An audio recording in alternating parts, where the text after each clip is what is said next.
todos.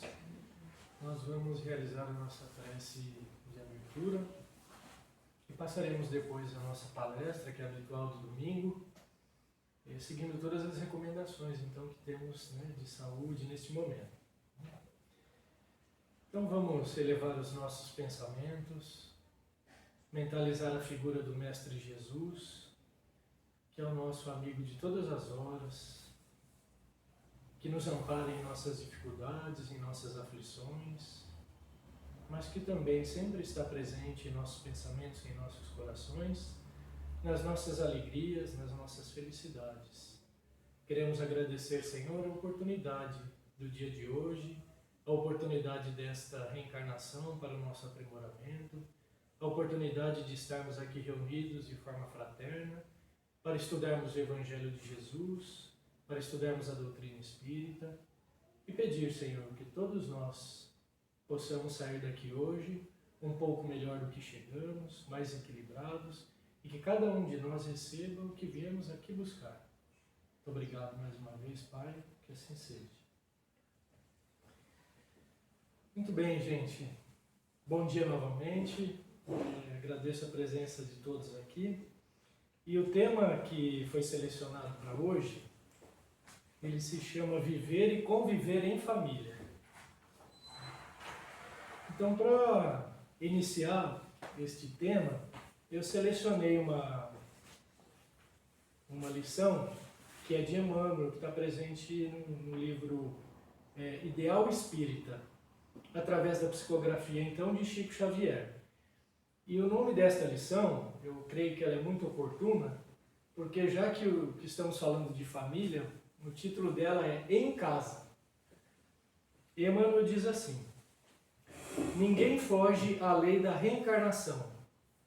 Ontem atraiçoamos a confiança de um companheiro, induzindo-o à derrocada moral. Hoje guardamo-lo na condição de parente difícil, que nos pede sacrifício incessante. Ontem abandonamos a jovem que nos amava, inclinando-a ao mergulho na lagoa do vício. Hoje temo-la de volta por filha incompreensiva, necessitada de nosso amor. Ontem colocamos o orgulho e a vaidade no peito de um irmão que nos seguia os exemplos menos felizes. Hoje partilhamos com ele a feição de esposo despótico ou de filho problema, o cálice amargo da redenção. Ontem esquecemos compromissos veneráveis, arrastando alguém ao suicídio. Hoje reencontramos esse mesmo alguém na pessoa de um filhinho, portador de moléstia irreversível, tutelando-lhe, à custa de lágrimas, o trabalho de reajuste. Ontem abandonamos a companheira inexperiente, a míngua de todo auxílio, situando-a nas garras da delinquência. Hoje achamo-la ao nosso lado, na presença da esposa conturbada e doente, a exigir-nos a permanência no curso infatigável da tolerância. Ontem dilaceramos a alma sensível de pais afetuosos e devotados, sangrando-lhes o espírito, apunhaladas de ingratidão. Hoje moramos no espinheiro, em forma de lar, carregando fardos de angústia, a fim de aprender a plantar carinhos e fidelidade.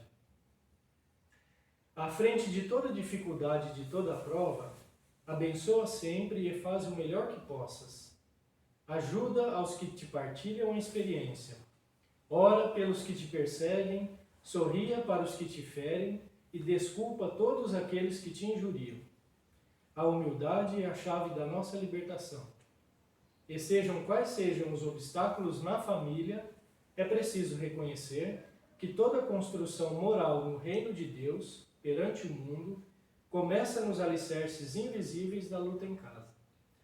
Então, Emmanuel traz nessa lição reflexões que nos convidam à tolerância, à paciência, nos convidam a entender melhor por que é que às vezes nós temos um lar tão atribulado, mas a gente sempre tem que olhar o outro lado da moeda, que esse lar atribulado muitas vezes é oportunidade, ou é oportunidade de resgate, ou é oportunidade de fazer o bem, ou é a oportunidade de nós evoluirmos moralmente, como ele coloca aqui na última frase dele, né?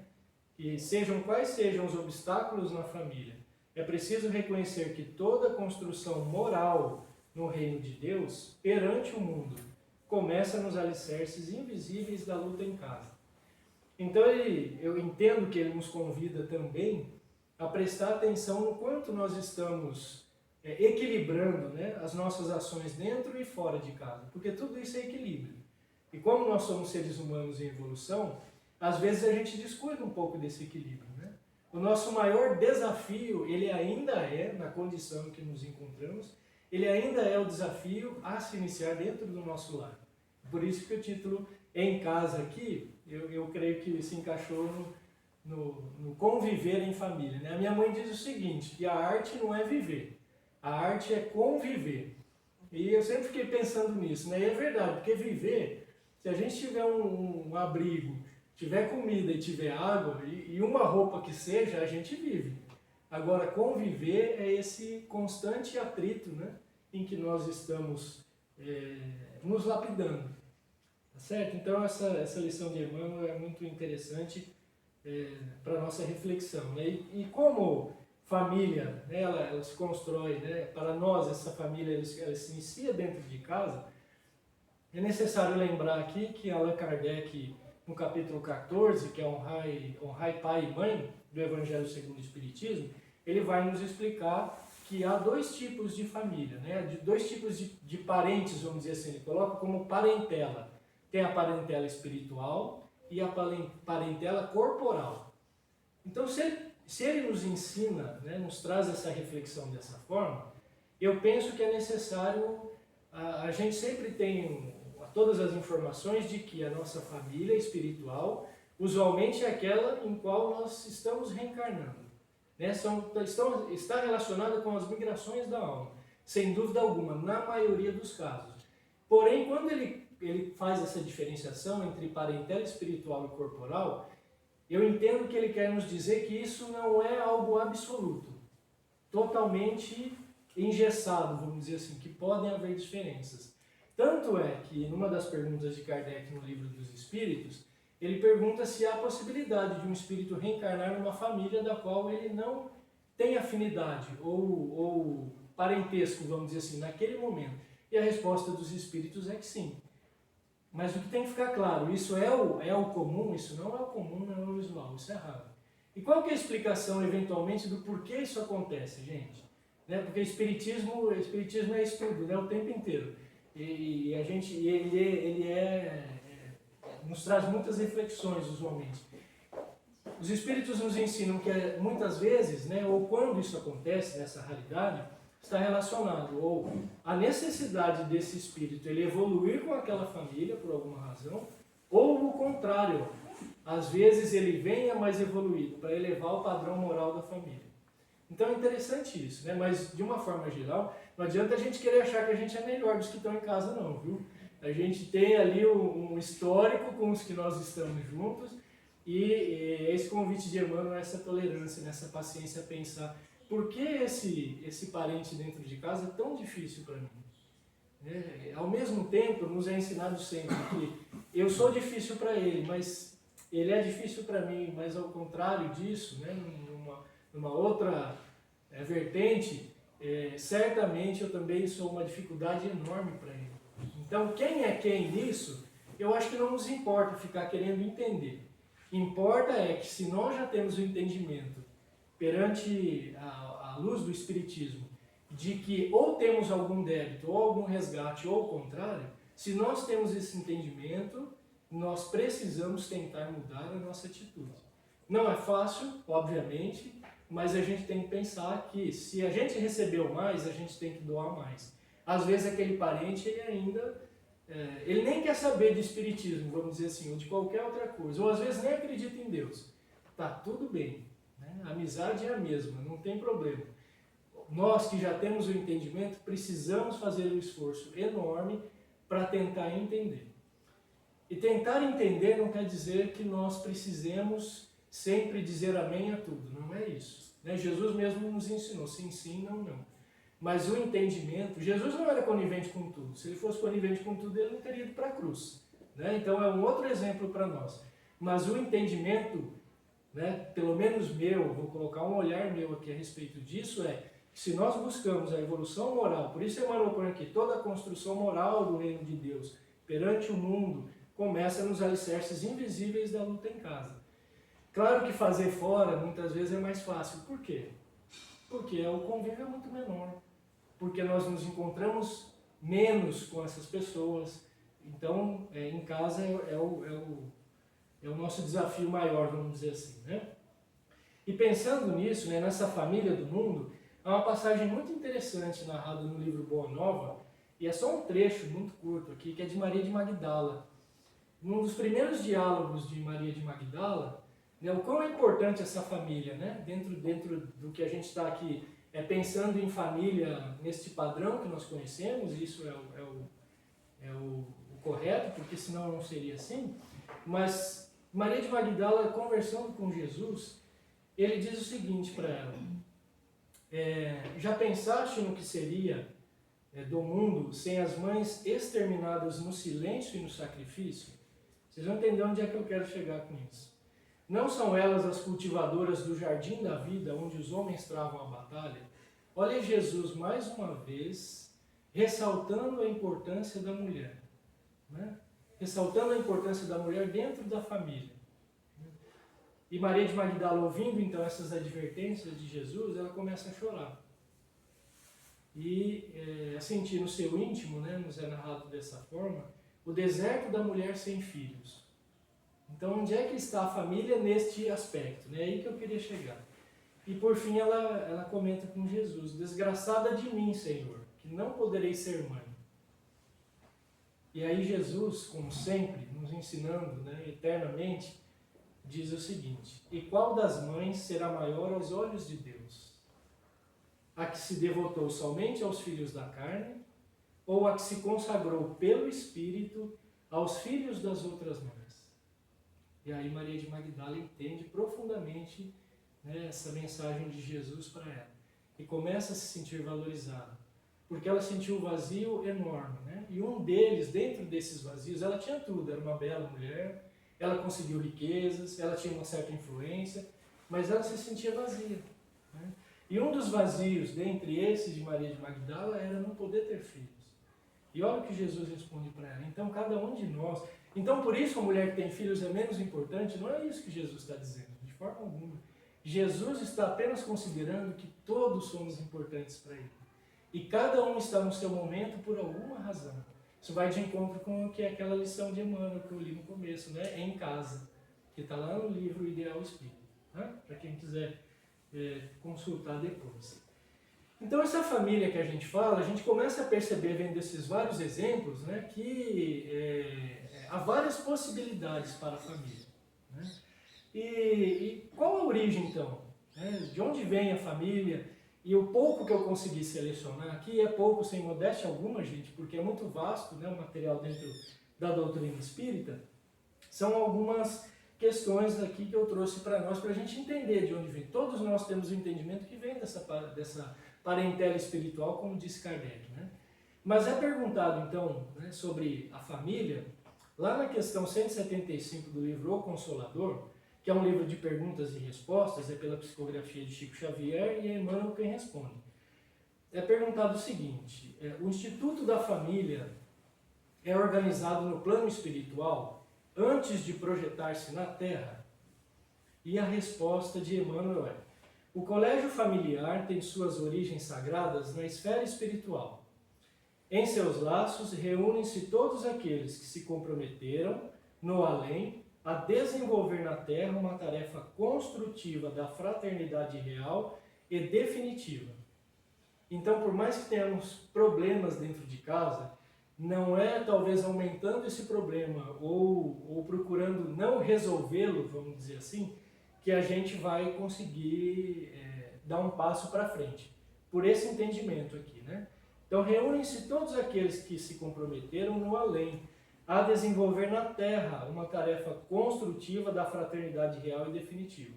Se o outro não tem esse entendimento, nós temos. E aí é a dificuldade, às vezes, mas devemos nos esforçar. Quem já faz isso espontaneamente, ótimo, melhor para nós, né? Sinal que a gente já está mais alinhado com essa fraternidade real e definitiva que Emmanuel está dizendo aqui.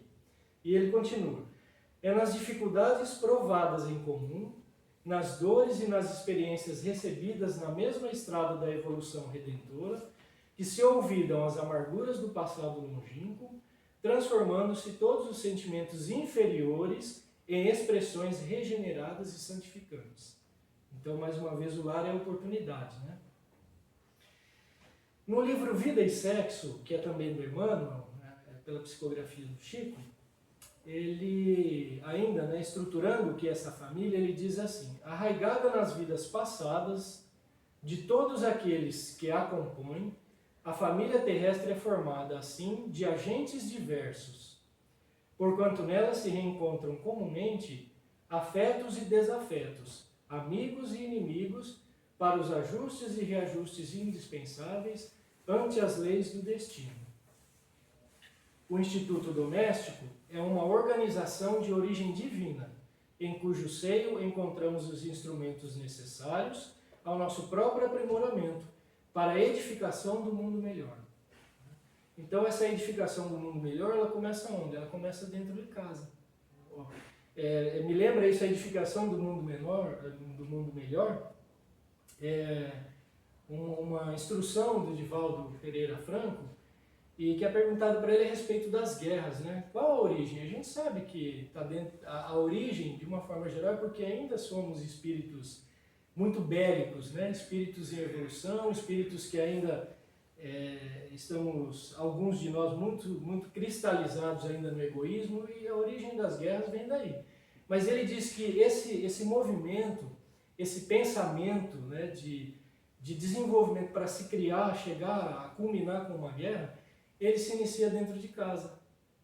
Olha que interessante, né? E fica pensando, mas o que é que eu tenho a ver com a guerra ou não? Será que Divaldo não estava querendo nos dizer a respeito do pensamento coletivo? Do estado vibracional de determinados povos, numa determinada situação? Ou de um segmento de uma sociedade? Né? Porque quando alguém vem com uma ideia, como Hitler veio com uma ideia de raça superior ou algo assim, se ele não encontrasse uma ressonância para aqueles em que ele está jogando essa ideia, né, no sentido figurado, obviamente isso não iria ter frutos, ainda que frutos ruins, como teve, né, mas não haveria. Então isso fica uma reflexão: será que a perturbação dentro dos lares, de forma coletiva, não contribui para que uma nação, para que uma cidade, para que uma aldeia não colha os frutos disso também? Então daí a importância da gente tentar dentro do lar, e óbvio que não é fácil, né, é a custa de esforço mesmo, tentar manter dentro do lar um padrão vibratório adequado, ainda que a gente tenha um lar muito conturbado, né, com problemas, enfim. Aliás, alguns dizem que se está tudo muito tranquilo na nossa vida, é bom tomar cuidado, né? É bom pensar um pouquinho para ver, porque sem problema algum aqui na Terra são poucos, não é verdade? Então fica uma reflexão para nós nesse sentido dessa estruturação da família, né? Do quão é importante o nosso papel, seja de pai, mãe, filho, irmãos, para a gente tentar dar um exemplo de equilíbrio de alguma forma, né?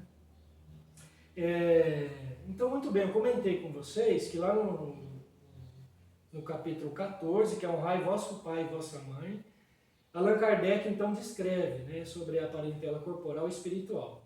E ele diz assim, olha, os laços de sangue não criam forçosamente os liames entre os espíritos. Está de acordo com aquela questão do Livro dos Espíritos, que nem todo espírito reencarnado numa família é tão afim àquela família, que ele pode ter um propósito de elevação ou de elevar-se, e não necessariamente... Porque depois, no plano espiritual, nós vamos retornar para os que somos afins, de uma forma geral. E a nossa existência aqui, ela é muito rápida. Por mais que nós vivamos aí 80, 100 anos que seja, isso perante a evolução espiritual, isso é muito rápido, né? Então ele diz, né, o seguinte: os laços de sangue não criam forçosamente os liames entre os espíritos. O corpo procede do corpo, mas o espírito não procede do espírito, porquanto o espírito já existia antes da formação do corpo. Não é o pai quem cria o espírito de seu filho. Pai e a mãe, lógico, né? Linguagem daquela época. Ele apenas fornece o invólucro corpóreo, cumprindo-lhe, no entanto, auxiliar o desenvolvimento intelectual e moral do filho, para fazê-lo progredir. Então, aqueles que são nossos tutelados, não adianta a gente fugir da nossa responsabilidade, não. A gente até pode, né? Livre-arbítrio, mas está postergando para ter que resgatar depois de novo. Então, para nós espíritas, infelizmente, não dá mais para falar, não quero nem saber desse aí. Porque a gente só está deixando a tarefa de casa para fazer depois. Então, melhor aceitar, é aquele dito popular, aceita que dói menos, e vamos resolver os nossos problemas enquanto estamos aqui. Enquanto a gente tem a oportunidade dessa reencarnação. Porque na próxima a gente não sabe. Podemos vir em condições melhores ainda, para resolvermos mais coisas, ou em condições mais difíceis. Então, vamos aproveitar a oportunidade, né? Seguindo neste raciocínio, da nossa importância como pai, né? E mãe, óbvio, para o desenvolvimento intelectual e moral do filho, como Kardec nos explica nesse capítulo, ele pergunta na questão 582 do Livro dos Espíritos o seguinte: pode-se considerar a paternidade, e aqui poderia ser acrescentado a maternidade, ele está falando no âmbito geral, né? Pode ser considerado como uma missão. Vejam que ele não pergunta como uma tarefa, né? É algo mais simples, ele pergunta como uma missão. E é respondido o seguinte pelos Espíritos: essa em contradita uma missão. É ao mesmo tempo um dever, muito grande que obriga, mais do que o homem pensa, sua responsabilidade pelo futuro. Deus colocou o filho sob a tutela dos pais para que estes o dirijam no caminho do bem e facilitou sua tarefa, dando-lhe uma organização frágil e delicada que o torna acessível a todas as impressões. Mas há os que se ocupam mais em endireitar, ao sentido figurado, né? Endireitar as árvores do seu jardim e a fazer produzir muito e bons frutos, que endireitar o caráter do seu filho. Então, aqueles que se preocupam mais... Não é crítica, né? É que é mais fácil para nós mesmos endireitar essas outras coisas. A árvore discute com a gente? Não. Agora, endireitar o filho é desafio, né? Dependendo do quão se cria a nossa conversa, né? E às vezes a gente não consegue, dependendo da pergunta ou do que o filho faz para nós, faz a gente pensar um pouquinho. Então, o desafio maior é com o ser humano mesmo, né? Os verdadeiros laços de família, Kardec continua, não são os da consanguinidade, mas sim os da simpatia e da comunhão de ideias. São os afins, né? Nós estamos aqui num domingo de frio, de chuva, porque temos mais ou menos já as nossas afinidades, o nosso pensamento para o bem. A gente poderia estar, talvez, tomando uma cervejinha já. Não é crítica, gente, mas nós vamos nos afinizando de acordo com os propósitos que nós temos, né? Então, os verdadeiros laços de família não são os da consanguinidade, mas sim os da simpatia e da comunhão de ideias, os quais prendem os espíritos antes, durante e depois de suas encarnações. Segue-se que os dois seres nascidos de pais diferentes podem ser irmãos pelo espírito. Olha que interessante, né? Do que se o fossem, podem ser mais irmãos pelo espírito do que se o fossem pelo sangue. Podem então atrair-se, buscar-se, sentir prazer quando estão juntos, ao passo que dois irmãos consanguíneos podem repelir-se, conforme se observa todos os dias. 2 pontos, né? Problema moral que só o Espiritismo podia resolver pela pluralidade das existências. Então, separando esses tipos de família, né, as famílias espirituais e corporais, ele nos explica o seguinte, que as espirituais elas são duráveis, se fortalecem pela purificação e se perpetuam no mundo dos espíritos, mediante as várias migrações da alma. E que as famílias corporais, elas são frágeis como a matéria, se extinguem com o tempo e muitas vezes se dissolvem moralmente já na existência atual. A gente vê isso realmente acontecer, né? Algumas famílias vão se dissipando, né? Cada um vai para um lado e criam outros vínculos, que são provavelmente esses vínculos. Às vezes a gente se sente mais irmão de um amigo, né? Não estou dizendo por mim, eu adoro meus irmãos, minha família nesse aspecto. Mas a gente tem amigos que parecem irmãos em algumas situações, né? E que não necessariamente, que a gente sabe que isso pode estar relacionado ao passado, né? Então, continuando nesse capítulo em que Kardec aborda honrai vosso pai e vossa mãe, ele diz que a lei geral de amor e de caridade ao próximo, ela deve ser com maior intensidade ainda aplicado àqueles que estão dentro de casa. E que não se pode amar o próximo sem amar seu pai e sua mãe, por exemplo. Se a gente ama mais o próximo, mas não ama pai e mãe, eu penso que isso pode se estender para outros membros da família, né, os irmãos, que isso não está de acordo com a lei de Deus. Tá? Então o termo honrai, ele nos explica que há um dever da piedade filial, quando se diz honrar pai e mãe, que tem que ser algo a mais, não pode ser só aquele amor ao próximo. Se nós conseguirmos amar o próximo igualmente aos familiares, então estamos num estado de evolução maior. Com Jesus era assim, né? Mas ainda, eu no meu caso, ainda não consigo amar tanto o próximo como eu amo meu pai, minha mãe, meus irmãos, meus filhos, minha esposa. Esse é o meu estado de evolução ainda nesse momento. Eu me esforço para, mas eu seria muito hipócrita para vocês se eu dissesse que, olha, eu consigo, né? Eventualmente, em situações, em nuances, a gente até se emociona, ou conversando, ou atendendo uma pessoa, ou fazendo bem para alguém. Mas eu ainda não sinto a mesma coisa, né? Mas estamos a caminho. Então ele diz que deve haver respeito, atenção, submissão e condescendência com os pais. Então Kardec usa essa linguagem de submissão naquele período, mas não é no sentido pejorativo, é no sentido de respeito mesmo para com os pais, que é algo que muitas vezes está se perdendo, né? E não pode. O que não quer dizer que a gente não possa discutir, contestar, discutir no bom sentido, debater ideias com os pais, né? Isso não é ser contrário. Para um pai muito despótico, às vezes é melhor nem a gente discutir mesmo, né? E o que eu digo, olha, o entendimento de cada um no momento em que está, tá bom? Então, a luta em família é problema fundamental, continua Allan Kardec, da redenção do homem na Terra. Como seremos benfeitores de 100 ou 1000 pessoas, se ainda não aprendemos a servir 5 ou 10 criaturas? Esta é a indagação lógica que se estende a todos os discípulos sinceros do cristianismo. Considerar para os pais, então, a mesma conduta respeitosa que para com o próximo. Considerar que toda conduta reprovável, o oposto, né, para com o próximo, deve ser uma falta maior ainda se cometida contra os membros da família. E deve-se então assistir reciprocamente à necessidade daqueles que estão no âmbito de nossa família. Aos pais deve-se ofertar repouso na velhice, retribuir o que foi feito na infância. Para com os pais sem recursos, é que se demonstra ainda mais a verdadeira piedade filial, diz Allan Kardec.